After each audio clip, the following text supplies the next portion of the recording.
प्यारे बच्चों, आज हम कक्षा 8वीं की हिंदी की पूरक पाठ्य पुस्तक भारत की खोज पाठ 6 अंतिम दौर 1 का भाग 4 पढ़ने जा रहे हैं।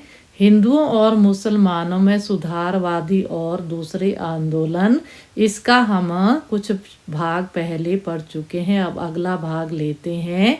विवेकानंद के ही समकालीन थे रविंद्रनाथ टैगोर। समकालीन होता है एक ही समय का, किंतु ये बाद की पीढ़ी के थे। टैगोर परिवार ने 19वीं शताब्दी के दौरान बंगाल के विभिन्न सुधारवादी आंदोलनों में आगे बढ़कर भाग लिया था। उस परिवार में आध्यात्मिक दृष्टि से ऊंचे लोग थे, श्रेष्ठ लेखक और कलाकार थे, पर रविंद्रनाथ का स्थान इन सबसे ऊंचा था और पूरे भारत में क्रमशः उनकी स्थिति ऐसी हो गई कि कोई उनकी बराबरी नहीं कर सकता था। वे राजनीतिज्ञ नहीं थे, किंतु वे इतने संवेदनशील और भारतीय जनता की स्वाधीनता के प्रति इतने समर्पित थे कि जब भी कोई बात उनसे बर्दाश्त नहीं होती थी, वे बाहर निकलते थे और ब्रिटिश सरकार या अपने लोगों को चेतावनी देते थे। 20वीं सदी के पहले दशक में बंगाल में व्याप्त स्वदेशी आंदोलन में उन्होंने भाग लिया और अमृतसर के हत्याकांड के समय उन्होंने सर का खिताब लौटा दिया। खिताब होता है उपाधि या पदवी। शिक्षा के क्षेत्र में उन्होंने रचनात्मक कार्य खामोशी से आरंभ किया था। खामोशी होता है चुप्पी। उसने शांति निकेतन को भारतीय संस्कृति का प्रधान केंद्र बना दिया। भारतीय मानस पर उनका प्रभाव विशेषकर एक के बाद एक आने वाली नई पीढ़ियों पर बेहद रहा। वे भारत के सर्वोत्तम अंतर्राष्ट्रीयतावादी थे। अंतर्राष्ट्रीय सहयोग में विश्वास और उसके लिए काम करने के कारण वे भारत के संदेश को दूसरे देशों में ले जाते रहे और उनके संदेश अपने लोगों के लिए लाते रहे। फिर भी उनके पैर दृढ़तापूर्वक भारत की धरती पर जमे हुए थे और उनका मस्तिष्क उपनिषदों के ज्ञान से ओतप्रोत था। ओतप्रोत खूब भरा हुआ। घोर व्यक्तिवादी होने के बावजूद वे रूसी क्रांति की महान उपलब्धियों के प्रशंसक थे, विशेषकर शिक्षा के प्रसार, संस्कृति, स्वास्थ्य और समानता की चेतना के। टैगोर ने भारत की उसी तरह बहुत अधिक सेवा की जैसे कि एक दूसरे स्तर पर गांधी ने की थी। अर्थात उन्होंने लोगों को एक सीमा तक इस बात के लिए विवश किया कि वे अपने विचारों के संकीर्ण घेरे से बाहर निकलकर मानवता को प्रभावित करने वाले व्यापक प्रश्न पर ध्यान दें। टैगोर भारत के सबसे बड़े मानवतावादी थे। 20वीं शताब्दी के पूर्वार्ध में टैगोर और गांधी निसंदेह भारत के दो विशिष्ट और प्रभावशाली व्यक्तित्व थे। पूर्वार्ध होता है शुरू का आधा हिस्सा। चित्र में भी दिया गया है। महात्मा गांधी और रविंद्रनाथ टैगोर एक दूसरे के आमने सामने हैं। उनकी समानताओं और विषमताओं की तुलना से हम बहुत कुछ सीख सकते हैं। कोई दो व्यक्ति अपनी बनावट और मिजाज में एक दूसरे से इतने भिन्न नहीं हो सकते।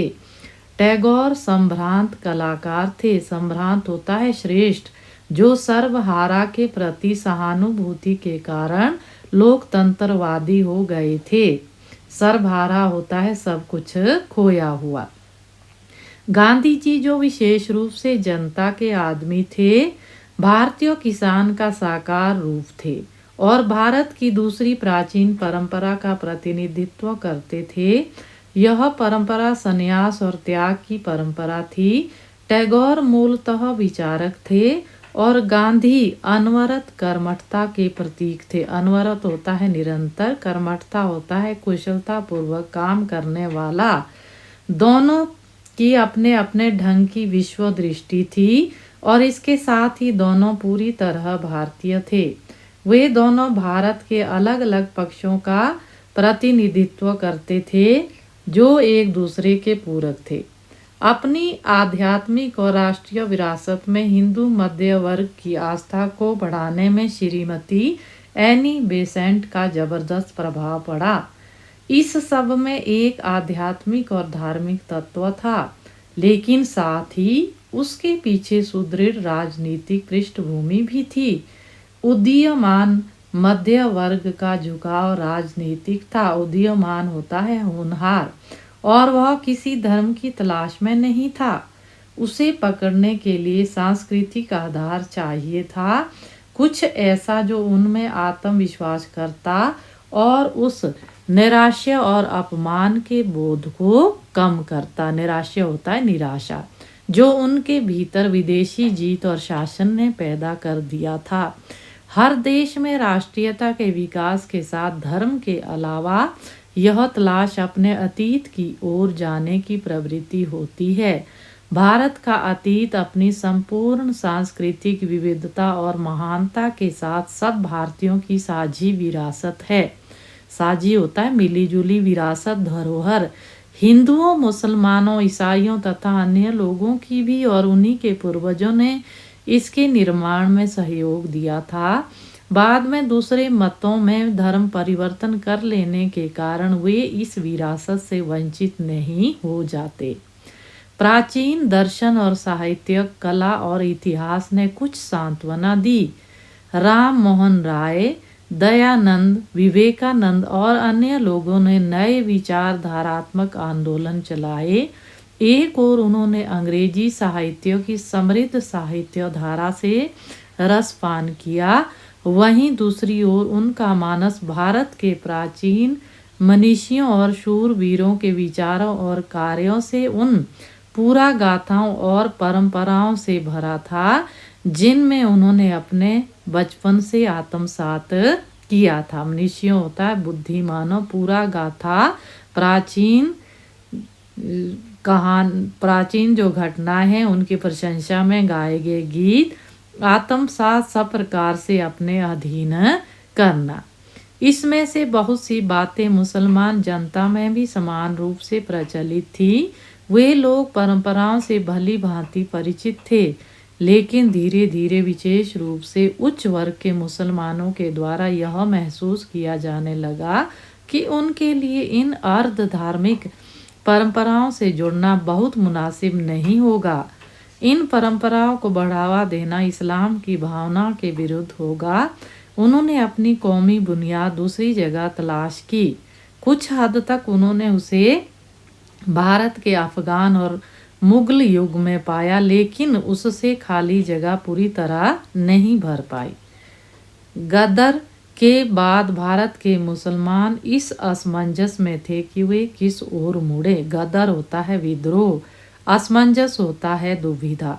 ब्रिटिश सरकार ने जानबूझकर हिंदुओं की तुलना में उनका दमन कहीं अधिक किया, और इस दमन का प्रभाव विशेष रूप से उन मुसलमानों पर पड़ा जिनसे नया मध्य वर्ग या बुर्जुआ वर्ग पैदा होता है। बुर्जुआ होता है पूंजीपति वर्ग।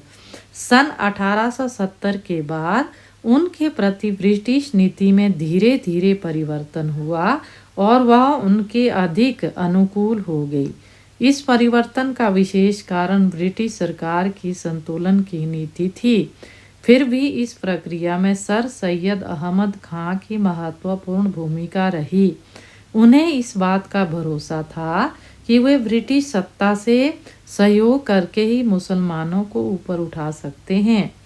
वे इस बात के लिए बहुत उत्सुक थे कि ये लोग अंग्रेजी शिक्षा को स्वीकार कर लें। उन्होंने यूरोपीय सभ्यता को जिस रूप से देखा था उसका उन पर गहरा प्रभाव था। वास्तव में यूरोप से लिखे उन्होंने उनके कुछ पत्रों से जाहिर होता है, जाहिर अर्थात ज्ञात, कि वे इतने चकाचौंध थे कि उनका संतुलन डगमगा सा गया था, यानी कि अपने आप को वह स्थिर नहीं रख पा रहे थे।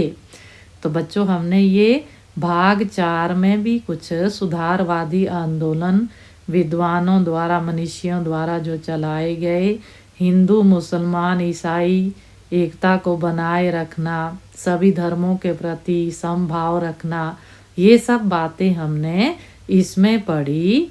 इसमें हमने महात्मा गांधी और रविंद्रनाथ टैगोर जी के बारे में भी पढ़ा कि किस तरह से उनके विचार आपस में मिलते थे। सभी लोगों ने रूढ़िवादिता को ख़त्म करना चाहा, ऐसी बातें जो अंधविश्वास से भरी हो, ऐसे विचार उन सब को ख़त्म करना चाहा। तो कुरीतियों को उन्होंने समाज से हटाना चाहा। तो ये सब हमने पढ़ा इस भाग 4 में। तो आपको अवश्य समझ आया होगा। तो आज की वीडियो में बच्चों हम इतना ही पढ़ेंगे।